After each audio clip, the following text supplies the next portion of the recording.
eyeliner လေးကိုအမြင့်သေးရတယ်ကြိုက်တယ်ပစ္စည်းကောင်းတာလေးရတယ်လိုချင်တယ်ဆိုတော့ညီမတို့ဆိုင်မှာ Chemica ထွက်တဲ့ eyeliner လေးရှိပါမယ်နော်သူ့မှာတော့အရောင်က2မျိုးရှိပါမယ်01နဲ့02ဆို2ရောင်လေးရှိမယ်နော်01လေးကတော့အနက်ရောင်လေးဖြစ်ပြီးတော့02လေးကတော့အညူရောင်လေးဖြစ်ပါတယ်နော် Slim Liquid Eyeliner ဆိုတဲ့အတိုင်းသူ့ရဲ့အမြင့်လေးကတေးသေးလေးနဲ့ဆိုရတဲ့အရန်ကောင်းတဲ့အထဲမှာပါပါတယ်နော်ဒါကြောင့်အမြင့်သေးပြီးတော့ eyeliner ကောင်းကောင်းလေးရှာနေရဆိုရင်တော့ဒီဟာလေးကိုရွေးချယ်တင်ပါတယ်နော်eyeliner ဘလို့မှမဆွဲတတ်တဲ့လူတွေမျက်လုံးလေးဝိုင်းဝိုင်းလေးဖြစ်ရှင်တဲ့လူတွေကတော့ Chemica ထွက်တဲ့ creamy dot liner လေးရှိမယ်နော်သူ့ရဲ့ပုံစံလေးကခဲတံပုံစံလေးဖြစ်တာကြောင့် eyeliner ဘလို့မှမဆွဲတတ်တဲ့လူတွေအတွက်အရန်အဆင်ပြေပါတယ်နော် eyeliner မဆွဲတတ်တဲ့လူတွေဆိုရင်တော့ဒါလေးကိုရွေးချယ်တင်ပါတယ်ညီမတို့ဆိုင်မှာတော့02တစ်ရောင်လေးပဲရောက်ထားပါတယ်ရှင်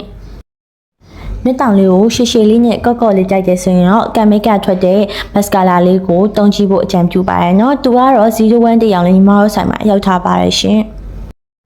eyebrow ကို stick တွေမတုံးချင်ဘူးဆိုရင် Chemica ထွက်တဲ့ face liner eyebrow ရှိမယ်သူက eyebrow ကြီးပဲတီးတတ်မဟုတ်ဘူးเนาะမေရုပ်ဖော်တာနဲ့နှာတံဖော်တာလေးလည်းတုံးလို့ရတယ်เนาะ brush လေးလည်းပါတာကြောင့်မပြင်တတ်မှလည်းစိတ်ပူစရာမလိုဘူးเนาะတစ်ခုဝယ်ထားရုံနဲ့ကိုတုံးတတ်ရင်တုံးတတ်လို့ဘတ်ဆော်တုံးလို့ရတယ်เนาะအရောင်လေးကတော့2ရောင်ရှိပါတယ်01နဲ့02ဆို2ရောင်ရှိရယ်เนาะအရောင်01လေးကတော့အရောင်နုတာဖြစ်ပြီး02လေးကတော့အရောင်ရှင်းတာဖြစ်ပါတယ်